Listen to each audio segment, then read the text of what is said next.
Thursday, and it's just me today. You were probably expecting some phenomenal guest. However, after some wildly consistent technology difficulties that haven't happened before, it's just going to be me today. Surprise! Congratulations. I'm sorry. Pick your poison however you feel about it. Anyhow, that is also quite fitting with what I'm going to talk about today, which is what it means to be fully human. So, I've been obviously talking a lot about the divine feminine and what it means to embody divinity, to have divinity imbued in our cells and infused in our breath and our bones and everything we do.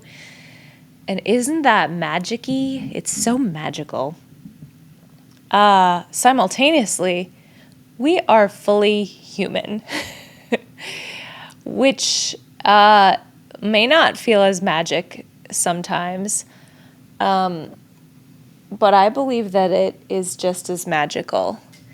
If we understand that we came here, that we chose to come here in this human form to have a human experience, that's pretty magical. And I kind of referenced some of this on, somewhere on Instagram probably too, but we get to experience the spectrum of emotions and feelings and sensations and perspectives that only human beings in human form, can experience.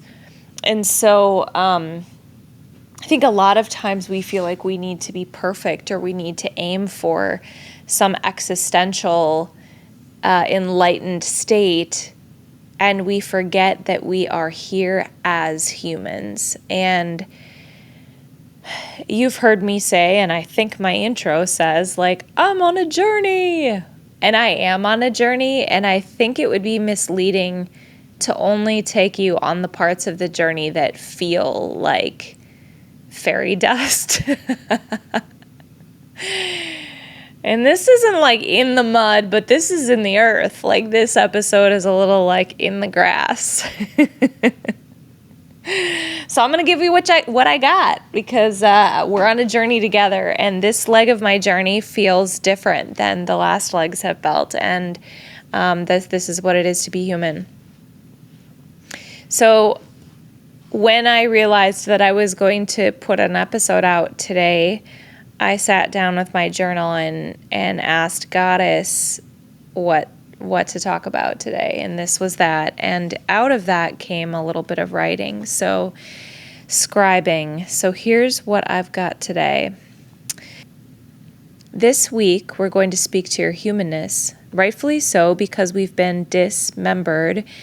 There will be a consistent need, as consistent as a heartbeat, to come back to your divinity.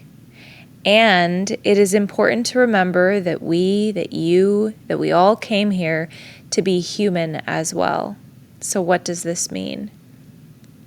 It means that there's no such thing as imperfect days or moments or decisions or feelings. So let us explain. When you say, I'm not perfect, it implies that there is perfection. What is perfection? Mistake-free, sin-free? There's two important points that we need to rest on here. One, you are divine. You are living, breathing prism of God. Okay, let me just stop there. As I was writing this, that is what I saw. That they're not magnifying glasses, they're prisms that you put over light, and then, or that light goes into it and then it shines out a bunch of different colors.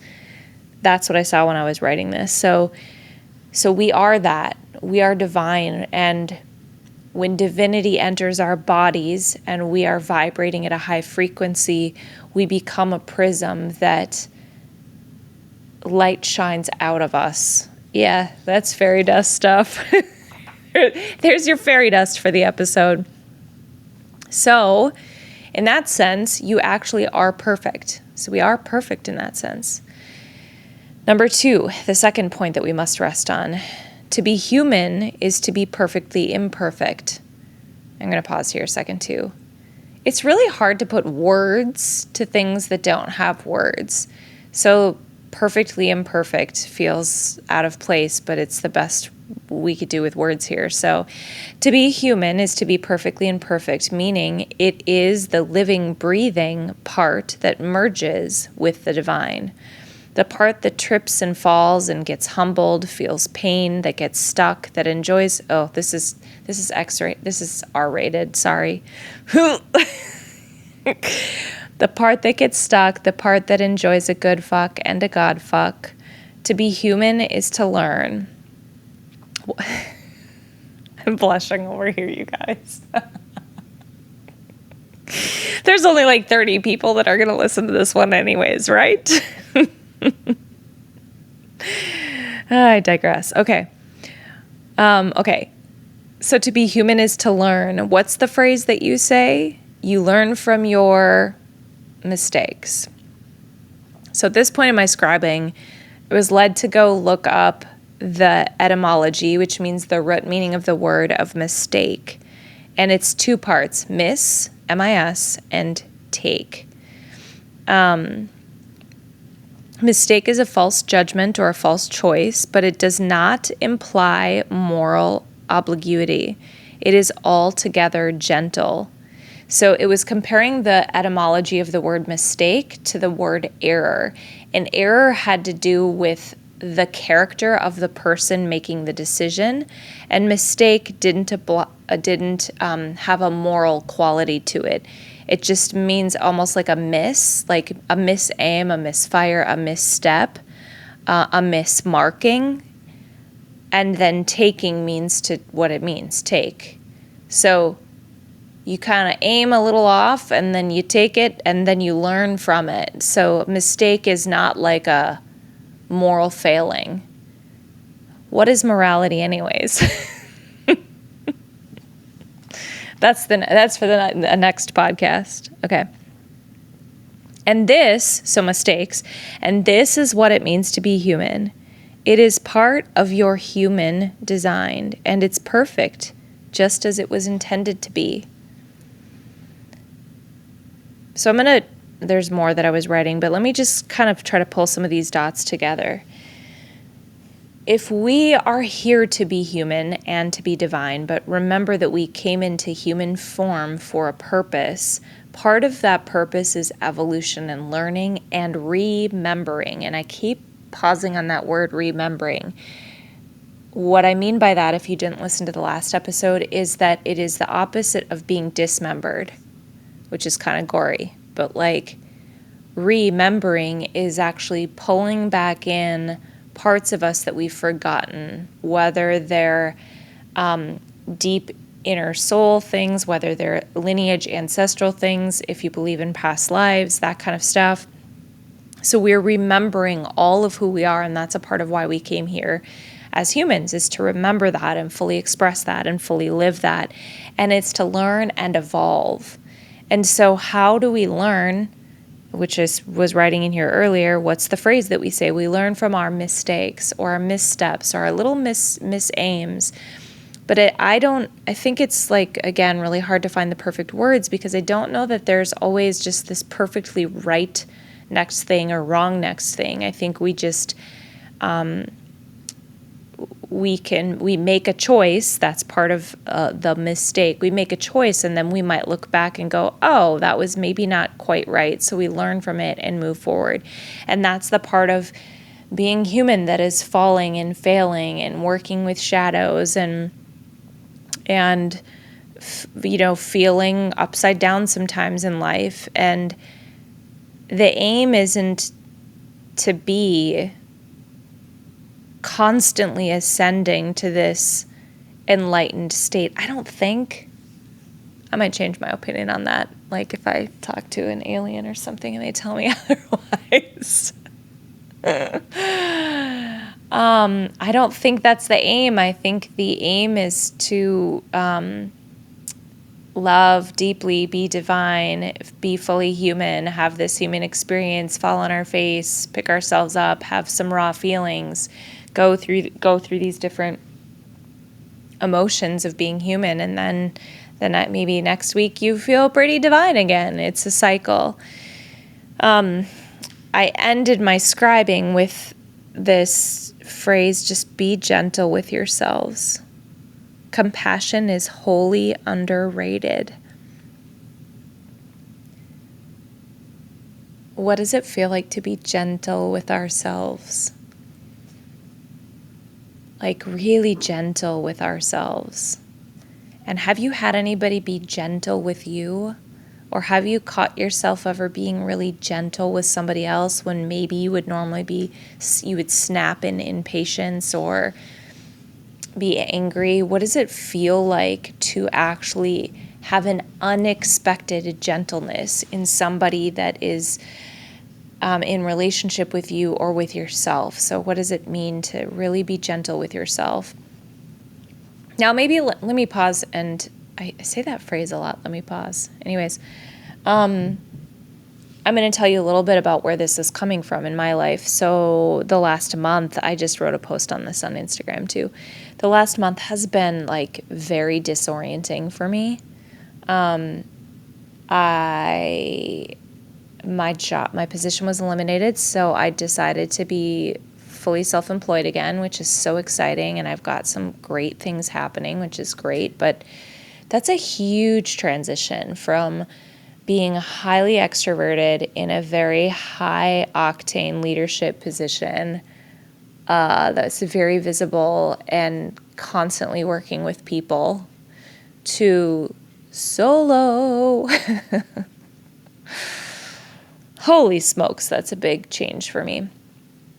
And that's just one of them. So in part of that, I sold my house, I downsized. I have a great new little condo in a different part of the city, and that's awesome. I love it here. If you can see, like, it's a great little space, but man, everything about it is different. Everything about it is different.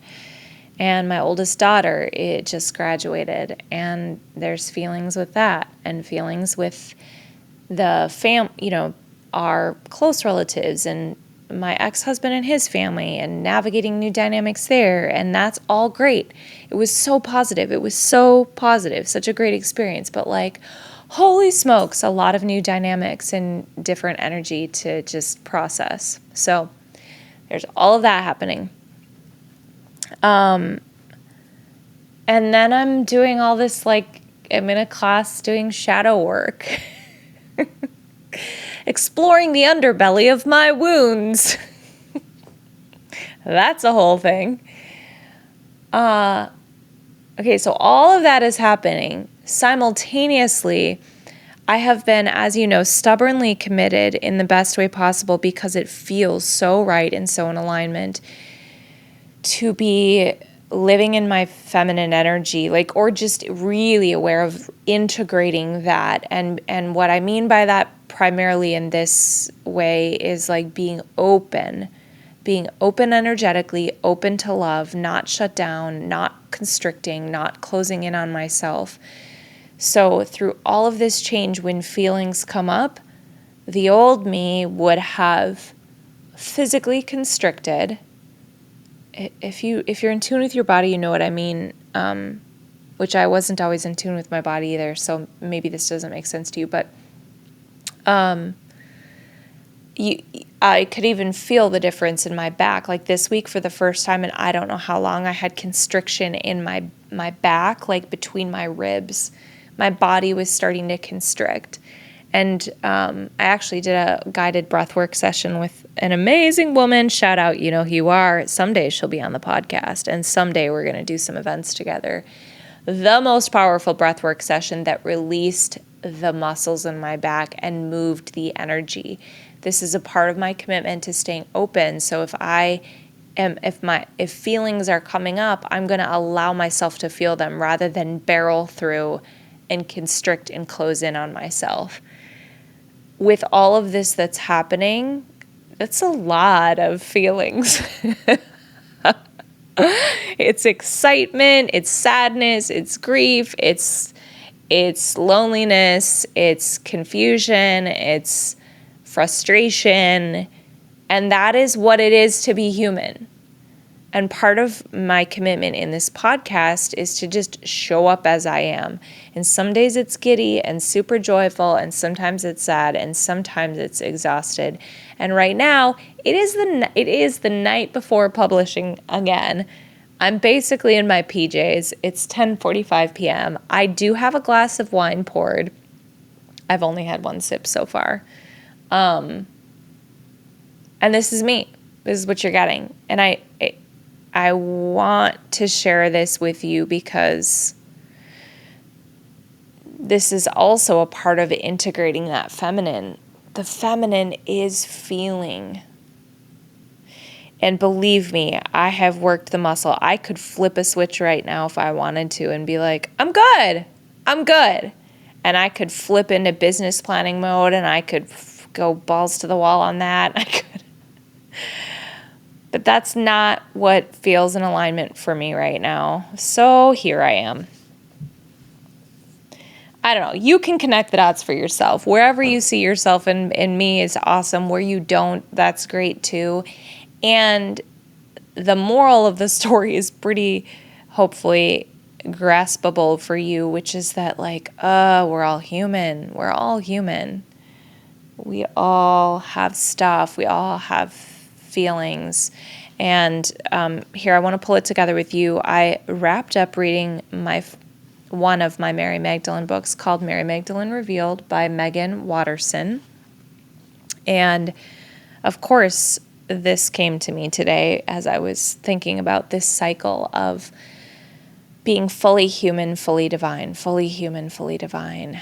Do we just perfectly merge and then all of a sudden red and yellow become orange?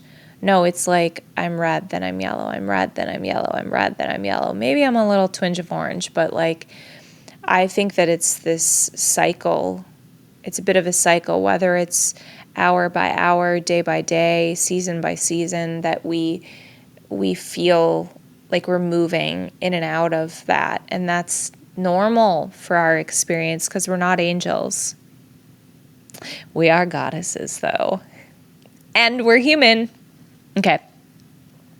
This is going to be 3 or 4 paragraphs. So grab your blinkies. It's story time. Okay. I'm just trying to decide where to start here.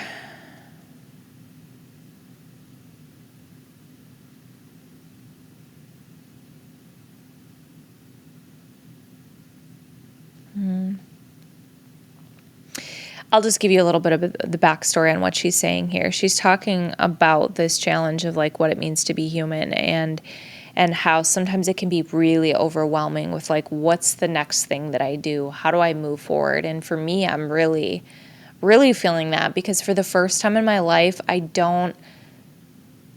was telling my friend, I was talking with her on the phone last night, and she said, "How are you?" And I said, I'm good. I feel so centered. I feel so clear on that I'm in the right place in life. I'm on the right path.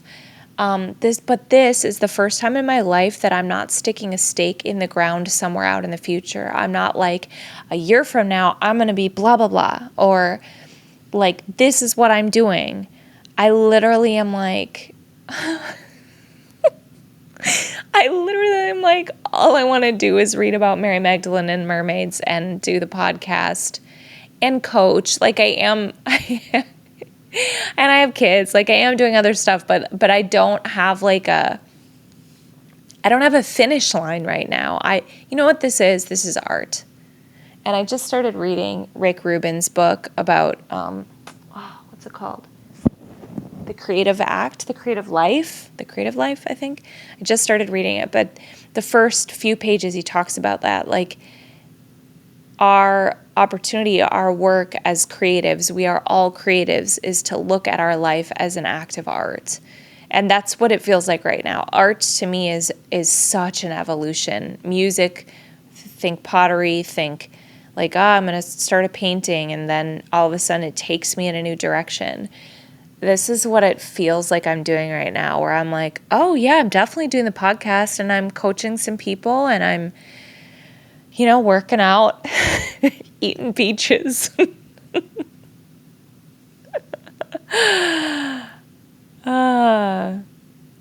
And like 3 weeks from now, I think it's going to be pretty much the same, but all I can see is just that in front of me. And until I can see more in front of me, I'm going to just keep doing this. So it's going to evolve as it's going to evolve. But I don't have a stake in the ground out in the future. And so back to this book, Megan Watterson is saying, when you feel overwhelmed with like, how do I do the next thing? How do I create the next act?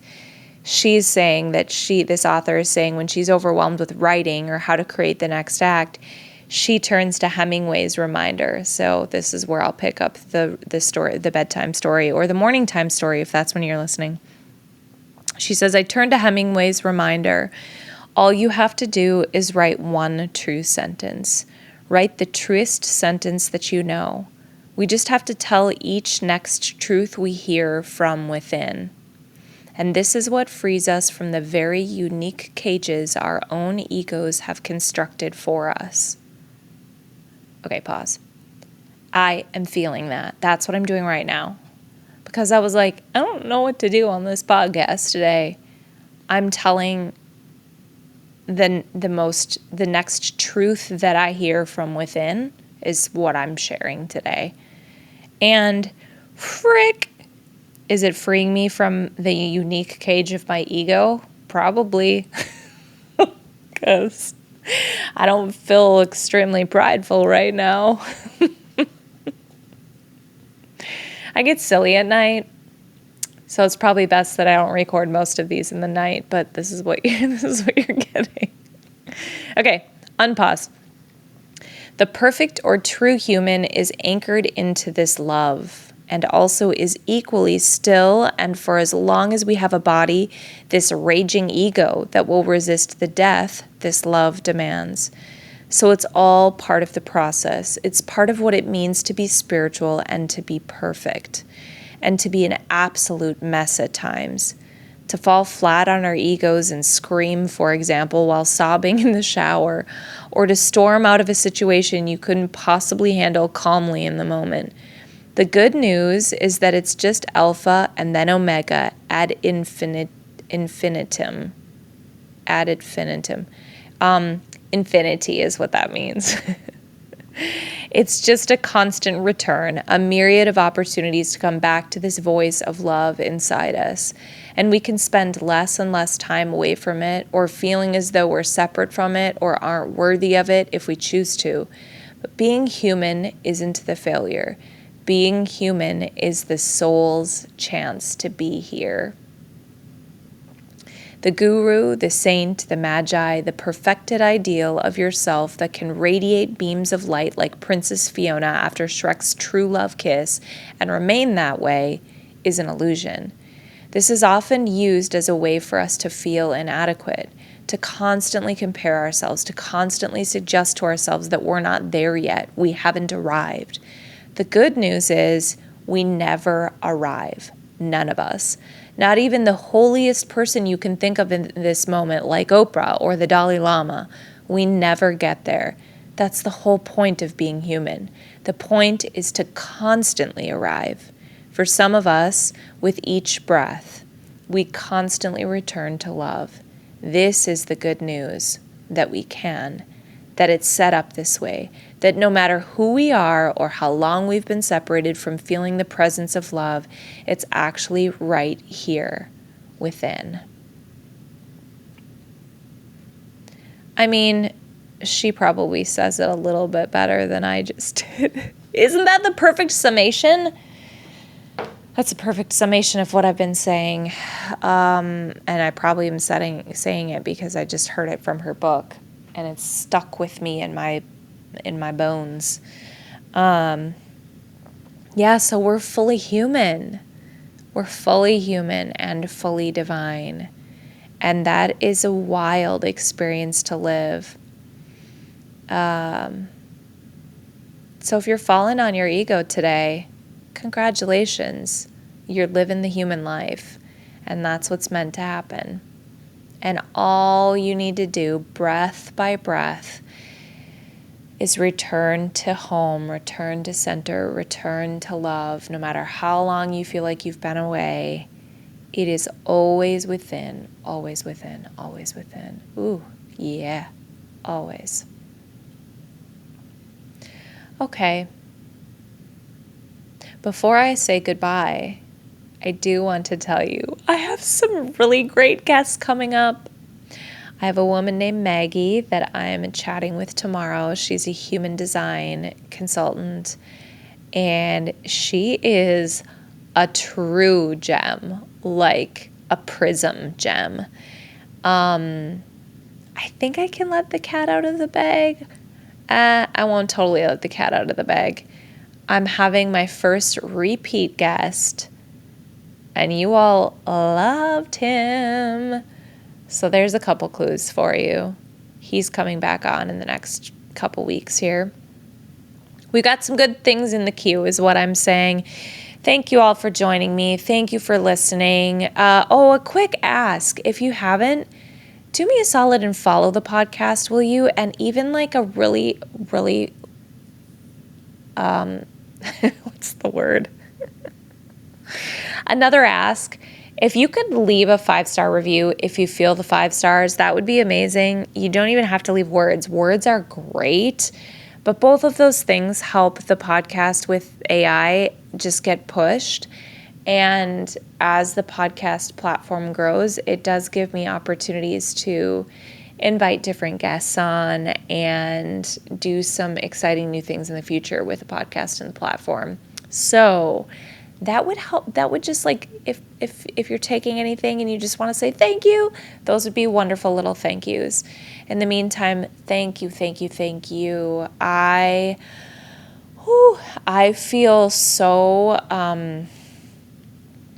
wildly in alignment with what we're doing and who this podcast is allowing me to meet and network with and network. It's like a mycelial network. It's just like this web of people that is being connected that it is just, this is the magical part. It is so magic. And I can see it growing and spreading and new people coming in. And oh man, I just hope it's blessing you. I hope it's helping you in your life. I hope that you are getting what you're here for. I had somebody reflect this back to me too, that sometimes we show up to things like this because of the energy. And part of why I'm going to be really honest with you. I'm doing my inner work because I feel called to do my inner work. And I want to say that because I grew up feeling like I needed to do the work so that I could be a blessing to other people. And I always had that sort of, it feels a little backwards to me to be like, well, I better do this so that I can be good to other people. It feels way more like real to me to be doing the work because it feels good, feels in alignment, feels right to me. This is an inside-out way of living, right? It starts at the core in me. And what a freaking cool thing that if I do that and this is helping you in any way, it's like so lights me up on top of that. So I'm not doing this for you. It might sound selfish, but I think this is the way we should live. I'm doing it for me because I think our job on earth is to, our real like only job is to be more and more ourselves. And as we do that, we help other people become more and more of themselves. And then we're all these pieces of this like universal puzzle that just puts together in a beautiful, it's just like woven together beautifully. So I'm doing it from the inside out. And if you don't know this, I love you. I have so much love for people, almost all people. I definitely have love for you if you're listening. Okay, that was the longest Minnesotan goodbye ever. Probably not ever, but almost. I can't promise I won't record another episode at 11 p.m., but I'll do less of it and you'll get less crazy me. Okay. Goodbye. Have an amazing day. I hope it's banging.